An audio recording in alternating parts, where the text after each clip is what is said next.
Welcome to season 2 of the Happy Sensory Corner podcast.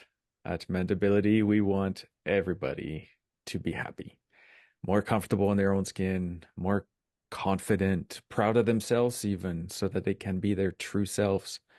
And we can all journey together through life more happily. Our contribution is to work on brain health. As our brains grow stronger, healthier, all of us benefit, but especially those among us who struggle to sleep, who are overwhelmed by the barrage of information from the environment, who struggle with their bodies, or who are crippled with anxiety. And so we developed a gentle, family centered program of whole brain games that boosts brain development and activates the brain's self healing mechanisms. It's based on the neuroscience of environmental enrichment, and we call it sensory enrichment. And so we're experts in boosting brain development, but there is so much more that parents have to navigate. And so I'm delighted today to discuss. I'm going to oversimplifying Andrea by saying just the word parenting, and maybe we can talk about it later. Andrea Pollack is our guest today, founder of Autism Parent Solutions. After 20 years as a lawyer, Andrea left her career to homeschool her autistic son when she couldn't find a suitable school. And so that journey led her to realize that she had a lot to offer other parents. And she's also dedicated to helping them navigate the unique challenges of raising a child with special needs. And so Andrea's focus is on helping parents shift from discipline to connection, offering practical steps to reduce the internal conflict they often feel as parents. And so today, I know we're not, there's so much we can talk when we want to talk about parenting a child with special needs. But I hope that the two or three questions that I've got prepared are going to be super useful for you, audience. So I'm your host, Kim Pomeres, CEO at Mendability, and my co-host is none other than Claudie Pomeres. She's the developer of sensory enrichment therapy herself. And for those of you who are paying attention, she share my last name. No, I think she got it first because she's my Yeah, mom. yeah, put me in the right place. Andrea, I love to hear all of our guests' journeys, and I think they are they're a very powerful way to help parents feel like they're not alone, especially in your situation. So tell us about tell us about your why, but also did something happen before your son was born? Did something happen with little Andrea that drove you to become a helper to other parents? That's such a great question. Actually, nobody's ever asked me that before. I will say that as a young child, I always played school. So, and I really thought for my whole life I was going to be a teacher. My father was a university professor, and my mother was a high school teacher. And then I somehow took a left turn and became a lawyer. So when I think about where I ended up, I think, wow, the universe really channeled me right back to where I was meant to be. Mhm. That's lovely. So, um, can you tell us a little bit about maybe the events leading up to your son being diagnosed and then this journey of navigating the school system and how you couldn't find what really there are solutions out there. There's a lot of people who try to provide services who of course, resources are limited in the public system. There's a lot of, so tell us how you navigated, how it all happened for you. Sure. So I was working as a lawyer in New York City, and my husband and I, with a group of other parents, helped to start a private school that we thought would be the answer because the public system did not appear to be suitable. And it turned out that that wasn't a great environment for him either. And the school was great. It's no disrespect to the school. It just I could watch him appear to draw further and further into himself. And I knew that was not the direction we wanted to be going in. And I made the then tough decision to leave my career and homeschool him. I had no idea what I was doing. I was totally outside of my comfort zone. But I knew that together we would figure it out. So you mentioned that you help parents shift their perspective on their child's behavior to Mhm. shift gears a little bit. Okay. Can you explain how what you have learned, or maybe help fill the gap a little between you starting school, homeschooling your son, and then discovering that so many other moms are in the same boat, maybe? Sure. So when I was trying to help my son, first while he was in school, and then even thereafter, when what I saw that was available for parents, including myself at the time, was was help to manage their behavior, and it was all at the behavior level, and it just I wasn't making any progress, and I started to realize that it wasn't really about his behavior; it was about what was driving his behavior, and so I started focusing on that, the underlying, either he had some skills that were missing, like he had low frustration tolerance, he had impulse control issues, or there were some needs that he had that weren't being met. Sometimes it was a sensory need, either, protection or seeking. Um, and I realized that that's where the behavior was coming from. And as long as I was only addressing the behavior, it was never going to end. And I realized that that is what parents seem to be able to access. They get information a lot of times from teachers and therapists who are amazing and serve a really important role. But what they're doing isn't parenting. So parents need to have access to advice that is focused, in my opinion, on parenting. Yeah. What's the advice that's out there that's not parenting? Well, as I said, some of it is really about focusing on behavior, about managing behavior. And look, in a school, that makes perfect sense. You need to be able to manage children's behavior in a group setting, in a classroom where there's one teacher and several children.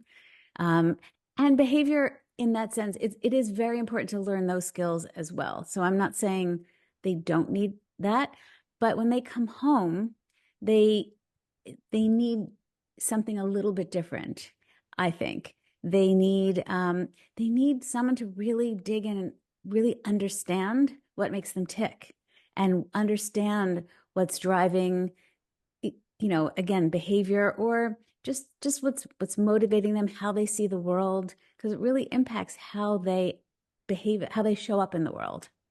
And parents, you know, teachers are teaching them skills and parents are shaping their souls. It's, to me, a different role. Mm. Yeah, I would agree with that. Absolutely.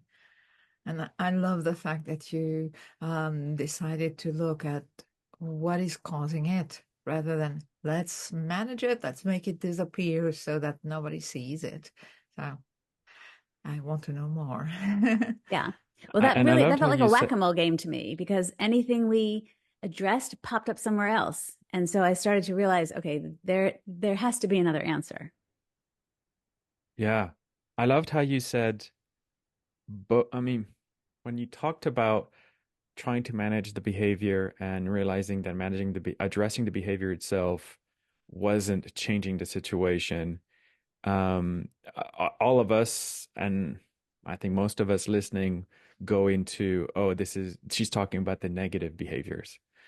But you dropped a bombshell just a few seconds, well, minutes ago now. You talked about what makes them tick. Mhm. And it's also this behavior that you don't necessarily understand well, but it's Mhm. behavior that's driven by a positive urge, not a negative urge. Where we had a wonderful episode not too long ago about stimming and how mom was able to observe the stimming and realize, oh my goodness, my daughter needs to dance. Mhm. Um, and there was another episode where we talked about stimming, fiddling with hands, and they discovered later on that that person, when they would cross stitch, would then be able to hyper focus and hyper learn. And so I'm more aware now than I was a few months ago. This podcast has been amazing. And so when you say So I'd like to be able to explore the root causes and how you help parents identify them in both the positive to both the positive behaviors and the negative behaviors. Sure. We parents generally aren't taught much about self-regulation, which is a set of skills, and it also involves certainly the whole sensory system. So really bringing their awareness to their own child's sensory needs. Some children, they're sensory seekers, and it's interpreted as aggression when they could be satisfied with some sensory input and they wouldn't need to be aggressive. It might come out that way because their needs weren't met. That's one example. So really helping parents understand. Another example might be, taking a shower. A lot of times parents are like, my child won't take a shower. Well, the bathroom is like a sensory nightmare, right? There are just so many elements that parents aren't taught about. So we just help them think differently about the child's needs. And then the needs and experience in the world. And then, on the other side, whether it's positive or even neutral, our children often see the world so differently. And just because we're in the majority doesn't make them wrong. So, Mhm. an example, I mean, it's just such a minor example, but I love it. When we were getting ready for my son to return to school, I realized we had done a very play-based program and he hadn't learned how to like sit in a chair and do a worksheet and put his name on the top. So I wanted to introduce some of those skills so that he could, jump in and do it. So I made the content very simple relative to his level so that we could focus on the process. So the first question on the first worksheet was fill in the circle next to every item that is a square. So he looks at the whole thing. There are like 10 items. And he fills in one circle. I said, okay, great. Let's look it over. Let's talk about it. So we look at the first one, and the first one was like a circle, and he hadn't filled in that circle. So that's right. It wasn't a square. The next one was a square, and that was the one he filled in. The next one was like an ice cream cone. Didn't do that. So you're doing great. The next one was a napkin. I said, now hold on. Let's take a look at this. Is this a square? And he said, no. I said, well, if it isn't a square, what is it? He said, it's a napkin. So I was asking the wrong question. The worksheet was asking the wrong question. The question was fill in the circle next to every item that is in the shape of a square. Uh-huh. Once we asked the question that way, he could do it easily. But I asked the wrong question. He wasn't wrong. Hmm. So that's what I mean about understanding what makes them tick, how they see the world, and opening yourself up to a new understanding of things. Because again, most people would answer it the way I did. And just because we're in the majority doesn't mean he's wrong.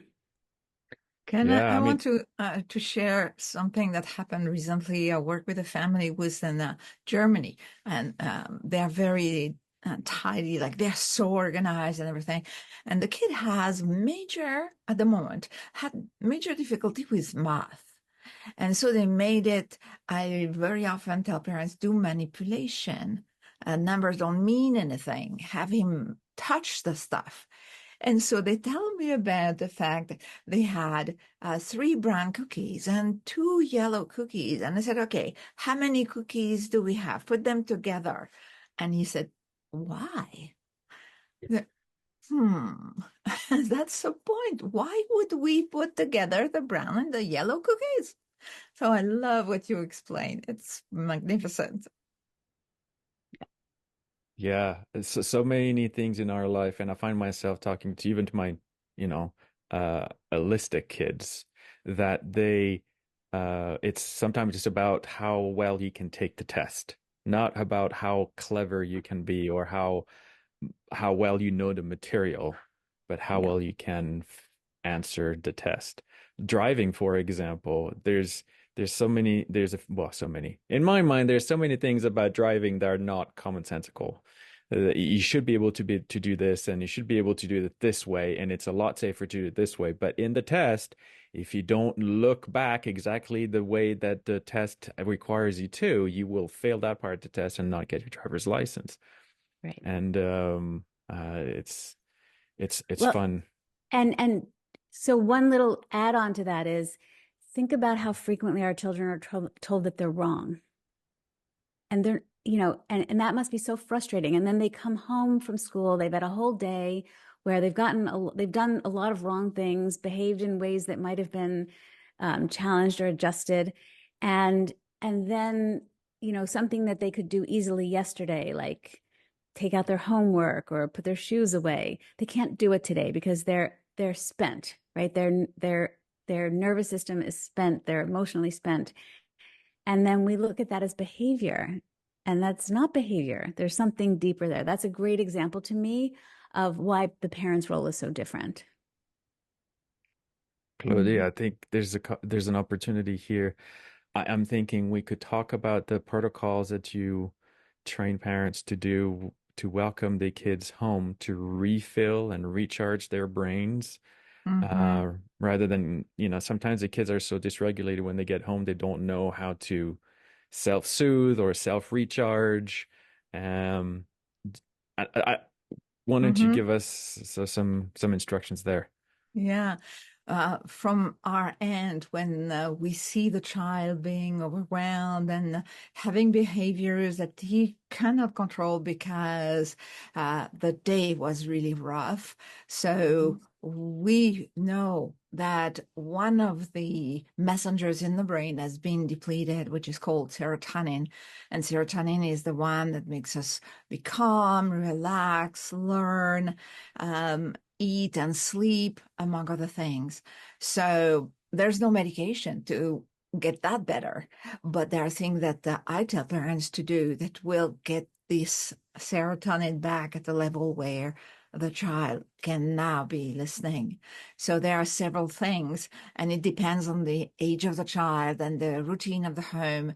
One of them is giving them a chance to regroup and a bath with a very nice scent in the water and letting them splash or not, but putting some orchestral music. Doesn't need to be classical.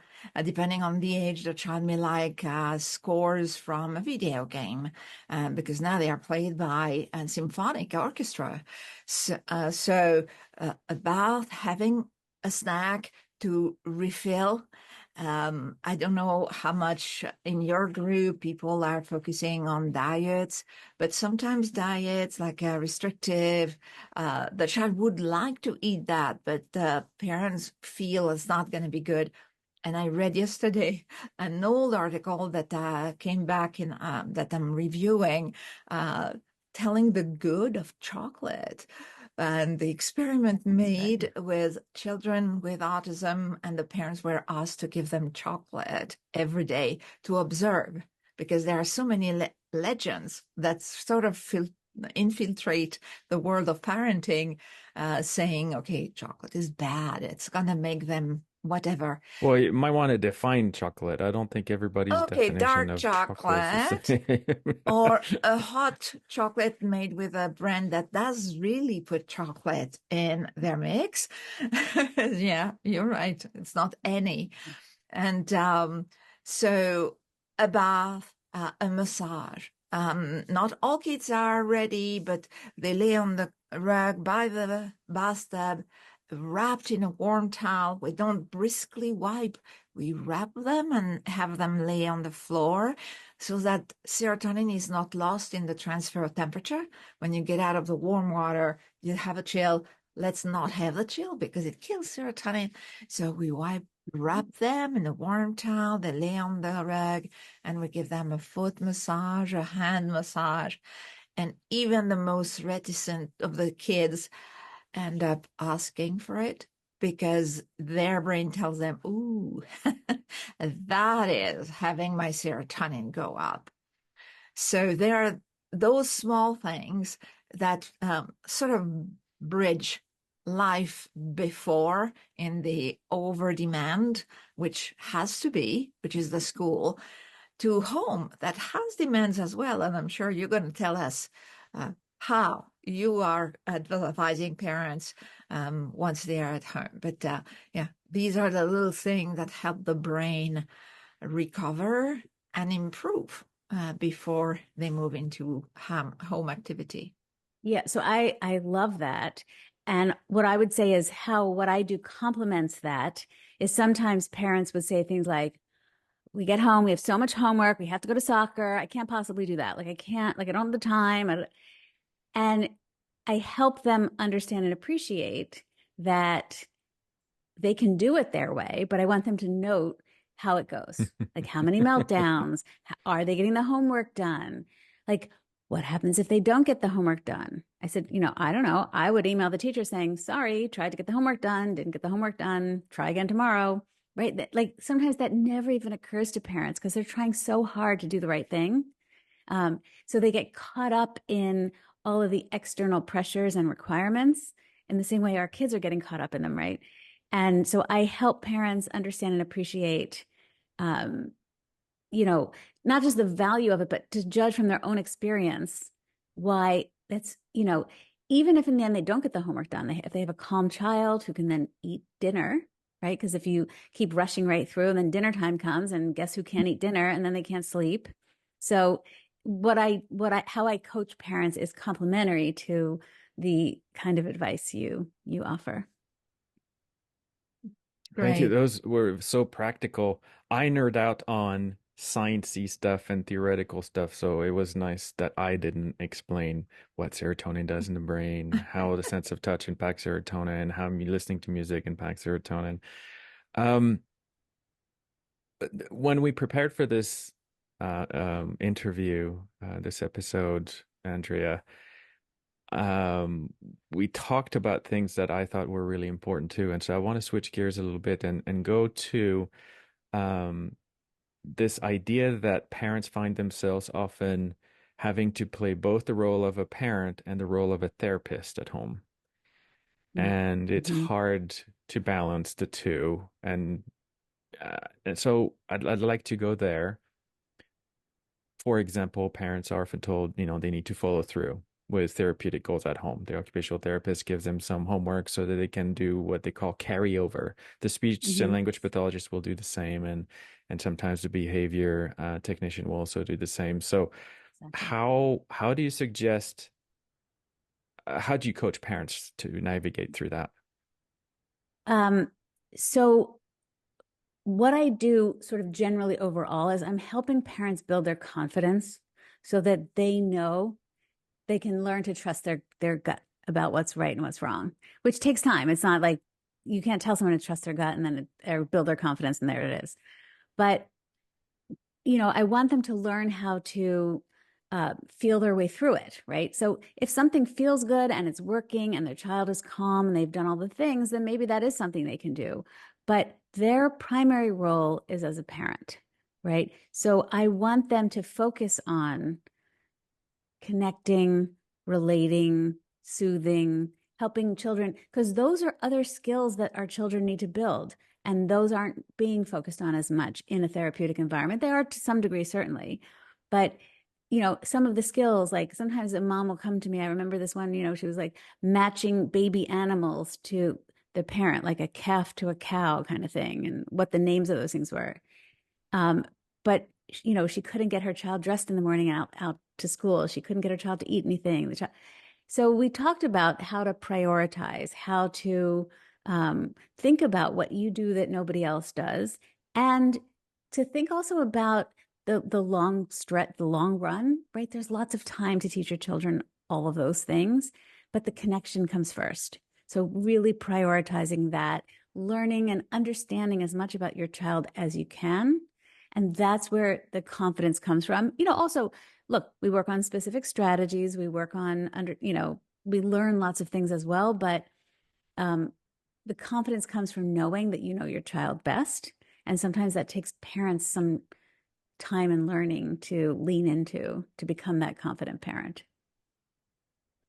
I really love what you're saying, because that's exactly what we keep telling parents. You are the only world expert of your own child. So exactly, it seems that we are sisters in thoughts when we talk to those parents and tell them to trust themselves. I tell them, feel it in your gut. if it doesn't feel right, it probably is not right. And if you feel that you would not like someone to do that to you, why would you do it to the kids? Right. So we are really on the same plane. Right. And also being aware of all of these external pressures that I mentioned before, right? You can actually, you don't need to judge your self-worth from the outside in. You get to do that from the inside out. So building that skill in the parents, because sometimes that extension of the curriculum that you're mentioning, it actually makes parents feel worse. It's actually worse than nothing at all, because then parents try it, they can't do it for whatever reason, their child won't cooperate, and then they feel bad about themselves, and then they feel like they're not enough and that they're somehow failing their child. So, it's to me, it's worse than nothing at all because it undermines the parent's confidence sometimes. I'm not Mhm. saying that Yeah. that there should be no carryover. I think that having the parent understand what the child is experiencing in school or in therapies is great and important and amazing. And then they have to have the confidence to prioritize what's best for their child in the Mhm. time that they're with them. Yeah. I want to add to this idea of outside in versus inside out.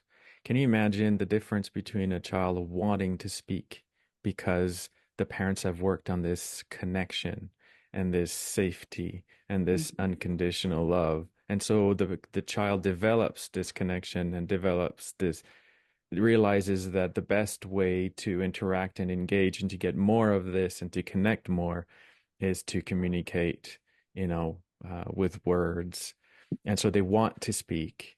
Yeah, of course, there's plenty of other ways to communicate. There's body language, that's 90% of your language. But when we talk about speech therapy and speech development, this idea that from the inside you can get a child to want to speak Mhm. versus teaching them how to speak when they don't even want to, or in a context where speaking becomes this work that has no reward. Right, right. Well, Mhm. they learn to speak, but they still feel misunderstood, right? So Hmm. then Mhm. speaking doesn't fill the important factor that you're trying to help them build. Um, and something I also talked about with parents all the time because a lot of them have children who don't, aren't able to speak fully yet. And they're like, I can't understand what they want. I can't, she can't tell me what the problem is. And I help them learn how to like listen differently and observe differently. And no, you might not know exactly, but actually, you know what? Sometimes your 5-year-old child you're with full language can't explain it either. And you are relying on your instincts again and your experience and understanding of your child to know as best as anyone could, right? So if you lean into that language first, it increases the odds that the rest will develop as well. Mm. So parents are parents first. Is this what you're saying? Yeah, I mean they certainly they play a lot of roles. I get that. And I'm not saying not to do things. I mean, I work with parents who are so conscientious and hardworking and want the best for their children and work really hard to get it. So I'm not saying not to do that stuff, but I'm saying not to substitute that for parenting, right? So the parenting, the connection, the love, the understanding is the foundation of everything. And then on top of that, if you want to help your child, with speech sounds or matching baby animals, and maybe your child finds that fun. So that would, extra credit for that. Um, but yes, to prioritize the connection, understanding, those things. Mhm. So once parents um, are more settled, more confident in their role as a parent, then they can extend their skills to extending uh, the effectiveness of the therapy sessions that they do with the occupational therapist and the speech therapist. They can do some of that carryover. Yeah, I don't know that How it's sequential do like that exactly. you Oh, sorry. tell me more? Go ahead. Yes, go ahead. Oh, I mean, I don't think it's sequential exactly. I do think that you're always doing those things, right? You're trying to help your child in so many ways. You're trying to help them learn Hmm. how to get dressed. You can't wait until you're confident to help them learn how to get dressed, right?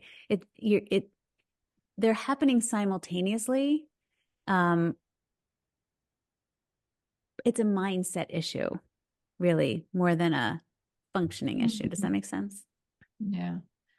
It seems that parents who talk to you are speaking adult to adult and sharing the difficulty from an adult point of view and have a conversation with you and feel accepted. Okay, the way you do it is good. Let me walk you on how to make it great.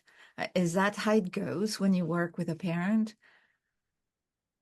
Um, Yeah, I mean, usually they're coming to me with some issues that they want to resolve. So we're not, although I do start every session with a celebration because we spend so much time focusing on challenges that I think is really important. Sometimes you don't even see the positives because you're so busy focusing on the challenges. So yes, we certainly focus on positives, but then we help them with things that feel difficult, and we help them unpack why it's difficult, what they could do differently, what's blocking them perhaps from doing something differently. It might be a mindset thing like if I don't punish her, she'll always do that. And then we take that out. Let's explore it. Is that true? Maybe it is. Like, but let's chat about it. So it's about bringing more self-reflection and awareness to their parenting practice and making choices with intention rather than just out of habit.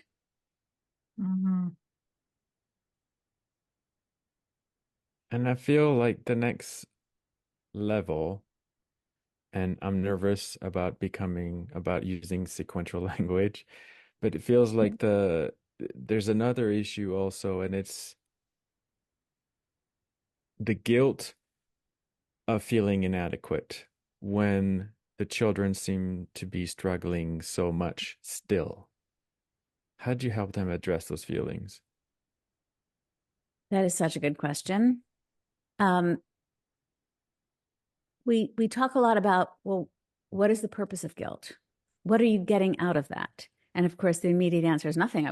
Who would ever choose that? But you know, sometimes parents become aware that they're using guilt to motivate themselves to work harder to try to solve problems, and we help them see that actually they have all the motivation they need. They don't need to use that bad feeling to motivate them more. They're already fully motivated. So let's take that bad feeling out. If that's the purpose of it, let's take it out of the mix because we can be so much more effective when we come to, situations with a more positive mindset.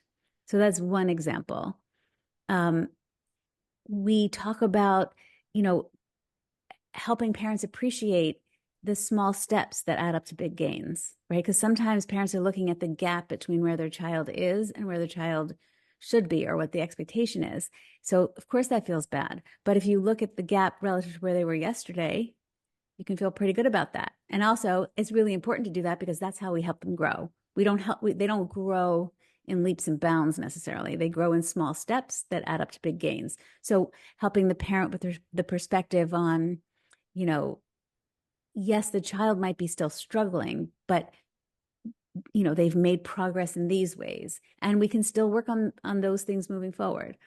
I help parents really like make space for their own mistakes. Like that's okay. We're going to make mistakes. We're humans. So mistakes are okay. And we want to model for our kids that mistakes are okay because if our kids are afraid to make a mistake, they won't try things.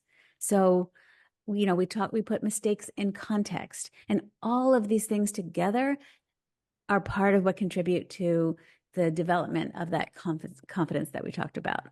So it helps build confidence and reduce guilt. Does it mean it never comes up? Of course not.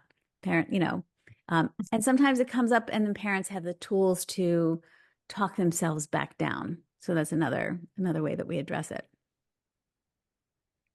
You talked about kids progressing in steps rather maybe leaps and bounds. how and in a previous conversation as we were preparing for this podcast, you talked about meeting the child where they're at.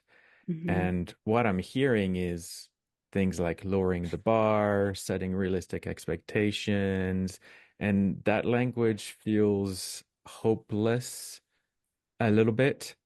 Can you can you explain the difference? Yeah, absolutely. I'm so glad you raised that because it is something that I talk about with parents all the time.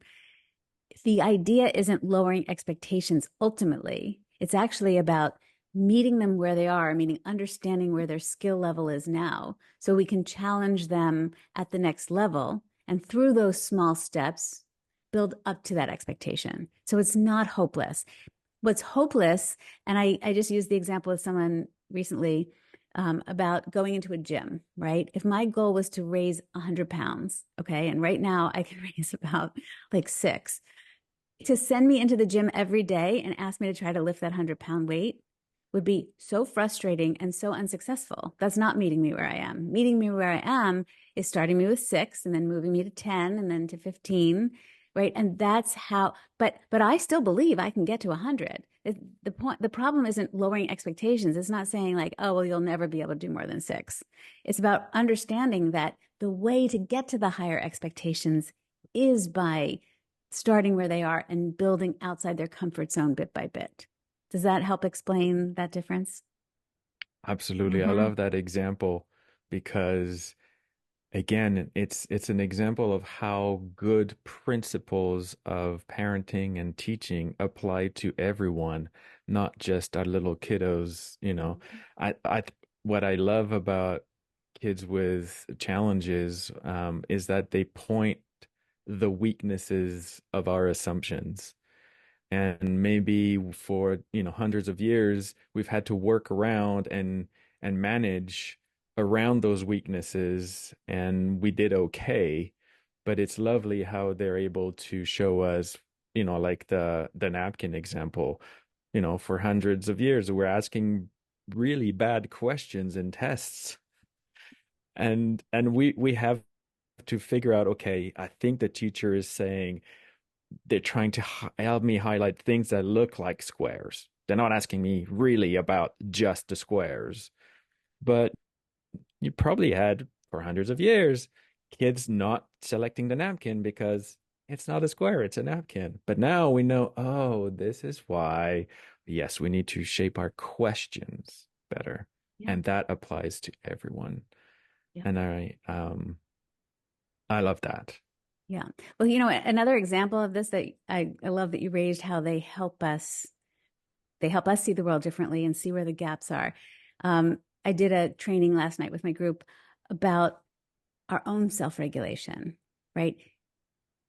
Parents aren't usually told we're not taught to think about self-regulation, but our children require us to really understand and break it down so that we can actually model it first, right? Helping parents, you know, we have parents who, immediately their reaction is to get angry and they feel like it's happening to them.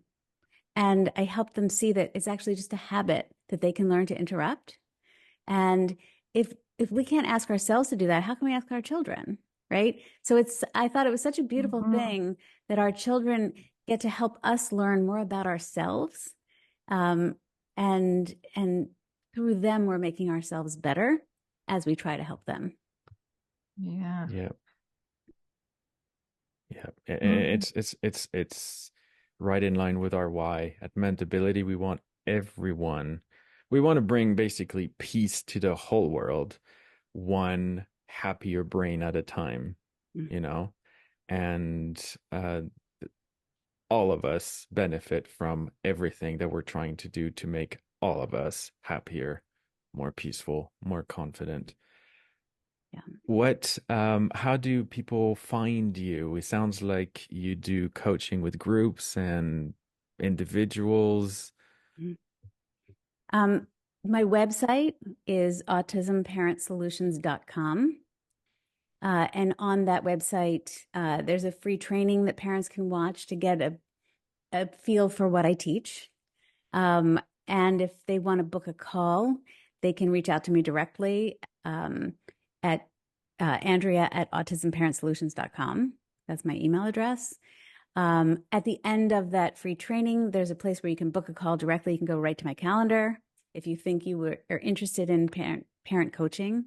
And we would get on the phone and we talk about what's going on, what are your needs, what do you want to achieve, and if that's something I can help you with, we'll talk about what that looks like.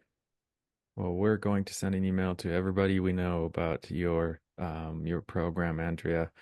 I wish all of our clients understood better how to do everything and the perspective that you teach. This, what is causing the behavior? What is the need that need to be addressed? And don't feel guilty. Have all the motivation you already need, and you're a parent first. Work on the connection, and things will grow from there, non-sequentially, all together.